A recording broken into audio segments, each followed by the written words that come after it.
Selamat datang teman-teman di workshopnya Sinperho Energi Indonesia. Saat ini saya lagi berada di workshop dan ingin mencoba mengenalkan salah satu produk unggulan yang Sinperho jual ya, yang Sinperho create. Kebetulan lagi ada beberapa renovasi, yuk kita sambil jalan. Ini kebetulan lagi persiapan untuk training ya. Sorry, kita lihat di sini dulu. Itu ada cooling tower sedikit. Ini cooling tower dan ini chillernya.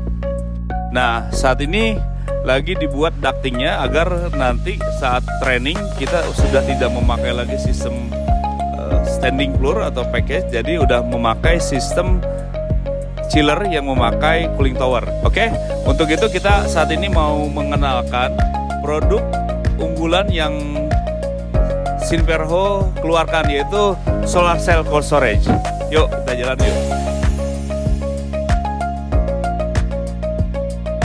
Nah, ini solar cell cold storage ini adalah salah satu inovasi yang Sinperho keluarkan. Tepatnya ini sudah kita pasang di 1 tahun yang lalu.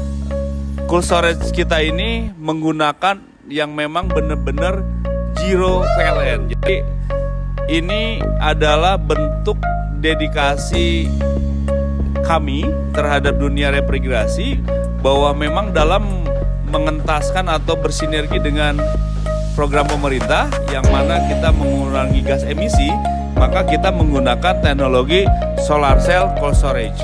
Apa itu solar cold storage?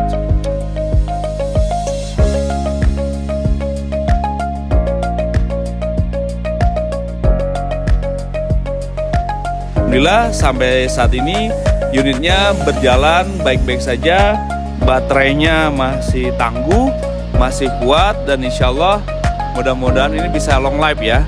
Dan perlu diketahui teman-teman bahwa memang solar cell cold storage ini saya buat dari PU second ya. Jadi ini dulu saya buat dari bahan-bahan yang second, kecuali dari kontrol-kontrolingnya kita buat baru. Oke, kita akan mengenal solar cell cold storage. Ini adalah teknologi di mana si unit ini bekerja berdasarkan energi matahari, teman-teman. Sini kan, ini unit sekarang itu mengkonsumsi kisaran listrik 2,3 kW. 2,3 kW berarti kisaran 2300 watt. Dan kebetulan saya pasang dengan kapasitas 2 PK. Dan ini kebetulan juga saya pasang pakai yang 1 pas. Nanti kalau ada yang 3 pas kita ada controllingnya lagi ya. Ini untuk memudahkan bahan baku saja, spare part. Nah, ini solar cell cold storage ini masuk energi matahari kepada inverter. Inverter ini mengelola, dia otaknya. Ini otaknya. Dia otaknya untuk masuk ke beban. Nah, ini kebetulan saat ini, kalau dulu saya pakai untuk khusus cold storage, tapi sekarang saya pakai untuk semua listrik di gedung ini. Alhamdulillah, dulu per 1 minggu biasanya saya bayar 1 juta. Sekarang 1 juta kita habis 1 bulan untuk semua gedung ini ya. Tapi at least untuk cold storage ini benar-benar free. Jadi ini selain dia menjalankan unit condensing unit, dia juga menjalankan bagaimana baterai ini terisi. Pertanyaannya, buat apa sih baterai ini? Nah, baterai ini berfungsi untuk menjalankan cold storage pada saat malam hari, teman-teman. Jadi ketika siang hari ini, ketika memang benar-benar cahaya matahari sangat cukup baik, antara jam 7 sampai jam 3 ya, jam 4 ya, peak dari cahaya matahari terserap itu biasanya dari jam 7:30 udah sampai jam 2 udah paling peaknya banget deh. Tapi dari 6:30 aja, selama ada cahaya, solar cell cold storage kita yang di atas sudah menyerap cahaya gitu kan. Jadi sebenarnya panel surya kami atau panel surya dimanapun berada mengkonsumsi semua energi itu hanya dari cahaya, teman-teman. Jadi ketika terang bumi ini cahayanya diserap. Jadi bukan hanya panas tapi cahaya ya. Oke, ini adalah panel listrik dari condensing unit kami ya teman-teman. Nanti condensing unitnya kita sertakan di foto. Ini adalah panel untuk cold storage-nya. Karena tadi baru dibuka dan kebetulan kita setting di sini minus 18. Ini lagi running di minus 15 karena baru dibuka. Dan ini kelistrikannya seperti biasa ya. Kita rangkai seperti biasa saja. Jadi memang ini kelistrikan hanya untuk mengatur defrost, dan mengatur running pada saat suhu tercapai. Ini untuk parameter-parameternya baik itu voltase ataupun ampere kita sertakan. Ketika kompresor ada faulting, ada masalah, kita pun udah kasih indikatornya. Ketika lagi defrost, kita kasih indikatornya. Jadi ini insya Allah cukup edukatif tapi dalam PLC simple. Ketika HVLP-nya, high glow pressure switch-nya berfungsi atau protect, ini pun pasti akan nyala gitu teman-teman. Nah saat ini menerangkan bahwa kondensernya lagi jalan, kompresor jalan, dan fan evaporator di dalam juga lagi jalan. Jadi cukup memberikan informasi yang baik untuk customer ketika mempunyai sebuah unit cold storage-nya. Karena kebetulan kapasitas dari panel surya saya ini sampai 10 kW, artinya sampai 10.000 watt, dan ini hanya dipakai kisaran 30% untuk cold storage.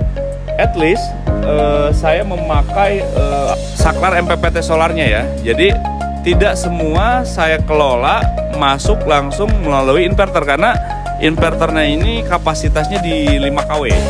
Jadi si MPPT ini langsung mengisi kepada baterainya. Jadi teman-teman insya Allah ketika nanti teman-teman mempunyai informasi atau supply dari spare part dari solar cell cold storage, boleh kita sharing, bisa komen di channel saya ya. Ruangannya ini ukurannya 2x4 meter, jadi terjawab sudah. Ketika kita maksimalkan semua sistem pendinginan dengan kapasitas 2 PK, tapi kita bisa memakai ruangan 2x4 meter ya. Ayo kita masuk.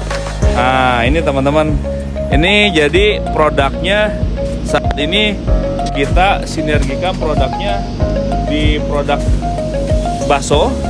Ini di produk bakso kita, dan ini ada produk untuk rahang tuna ya. Jadi ini yang saya jaga, kenapa kita sampai bergerak di bisnis perbaksoan atau persiputan. Nah ini sekali. Jadi teman-teman dimanapun berada, saat ini dari pemerintah kita lagi gencar-gencarnya menggalakkan energi berkelanjutan. Nah insya Allah Sinperho ini ikut ambil bagian walaupun kecil dalam menyukseskan apa yang menjadi program pemerintah, yaitu bagaimana energi terbarukan ini tetap berkesinambungan. Nah kenapa sih harus memakai solar cell cold storage? Pasti pertanyaan itu yang umum. Terus berapa lama BEP-nya? Itu kan, pengen balik modal berapa lama? Nah perlu diketahui teman-teman bahwa memang solar cell cold storage ini sangat tepat digunakan bagi satu daerah terpencil. Ketika daerah terpencil ini sumber listriknya memakai genset, otomatis satu, kita harus beli gensetnya. Gensetnya ini nggak murah teman-teman. Terus ketika kita mengoperasionalkan harus membeli bahan bakarnya. Teman-teman tahu bahan bakar industri pasti mahal. Yang ketiga adalah ketika memakai genset itu pasti harus ada perawatan, baik itu ganti oli, baik itu ganti bearing atau ganti sensor-sensor lainnya. Itu otomatis akan membuat sebuah production itu menjadi harganya lebih tinggi. Nah apabila dikemas dengan teknologi panel surya ini, insya Allah akan sangat menekan biaya operasionalnya teman-teman. Nah satu itu. Yang kedua adalah daerah terpencil di mana belum ada listrik. Ketika para nelayan mempunyai panen ikan yang cukup melimpah, maka kalau tidak ada cold storage pasti akan kebuang karena ikannya akan busuk teman-teman.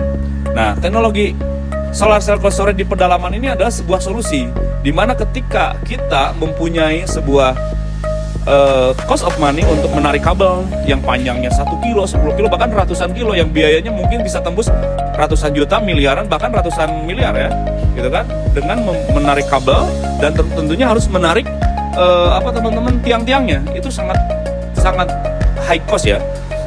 Nah, ketika kita hanya memakai teknologi solar cell cold storage ini, hanya cukup memasang panel surya, rangkaiannya, dan tentunya cold storage-nya. Dan cold storage ini saya bisa backup 3 kali 24 jam teman-teman.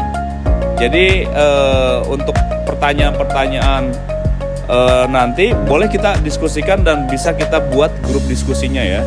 Jadi solar cell cold storage ini adalah jawaban dari tantangan-tantangan ketika satu, cost overhead dari listrik mahal. Yang kedua, daerah terpencil jauh kemana-mana. Yang ketiga adalah ketika di pedalaman itu mempunyai sebuah produk yang memang dibutuhkan di pasar kota yang sangat penting, itu harus dijaga suhunya teman-teman. Karena di dunia baik itu perikanan, pertanian, pangan, ataupun kesehatan, kualitas dari produk itu sangat dipentingkan. Apalagi saat ini untuk penyimpanan vaksin di luar daerah yang memang notabene teman-teman, walaupun ada di tengah kota, tapi kualitas dari voltasenya sangat tidak stabil. Makanya solar cell cold storage ini cenderung lebih stabil voltasenya. Terbukti di sini voltasenya masih tercatat 230 volt. Jadi untuk teman-teman yang voltasenya nyampe di bawah 200, solusinya pakai solar cell cold storage. Ini adalah sebuah kesempatan di mana kita bisa bersinergi, karena kebetulan Sinperho selain bergerak di bidang sandwich panel ataupun spare part untuk condensing unit, Sinperho juga bergerak dari sisi elektrikal dan baterainya. Jadi kita udah bisa memproduksi baterai secara internal teman-teman. Nah, jadi satu kesimpulannya, solar cell cold storage ini tepat dipakai di sebuah daerah terpencil yang memakai genset. Yang kedua, solar cell cold storage ini sangat tepat dipakai untuk daerah terpencil yang belum ada sumber listrik. Yang ketiga, solar cell cold storage ini sangat tepat dipakai di daerah perkotaan atau perkampungan di mana listriknya sangat ngedrop dan tidak stabil, dan itu bisa merusak komponen-komponen elektrikal. Yang terakhir adalah solar cell cold storage ini adalah bentuk sebuah prestisius dari bisnis ya, di mana ketika kita berkomitmen terhadap konsumen untuk menjaga suhu makanan, untuk menjaga suhu produk, bahwa memang dengan stabilnya tegangan dari cold storage solar cell ini adalah bentuk komitmen kita terhadap konsumen agar suhu yang kita jaga terhadap makanan stabil. Gitu teman-teman. Jadi nanti kapan kita akan adakan training solar cell cold storage di workshopnya Sinperho. Cuman untuk saat ini alhamdulillah ternyata bisa bahwa sebuah cold storage ini bisa dijalankan sama sekali tanpa bantuan listrik. Jadi hanya cukup panel surya, baterai, dan rangkaian lainnya gitu. Jadi insya Allah kalau teman-teman ke Bandung, kalau teman-teman ke Cimahi, silakan mampir untuk sharing bersama saya, bersama teman-teman Sinperho lainnya tentang teknologi solar cell cold storage gitu kan. Di luar sana banyak ahli, banyak guru saya, banyak ahli-ahli penting sana. Jadi saya senantiasa bersinergi bersama semua, dan saya senantiasa insya Allah lebih banyak mencari ilmu dari senior-senior saya. Akhir kalam, saya ucapkan terima kasih. Jangan lupa mampir ke Sinperho Training Center di Lui Gajah, Cimahi. Nanti kita sharing. Atur nuhun, jazakumullah khairan. Wassalamualaikum warahmatullahi wabarakatuh.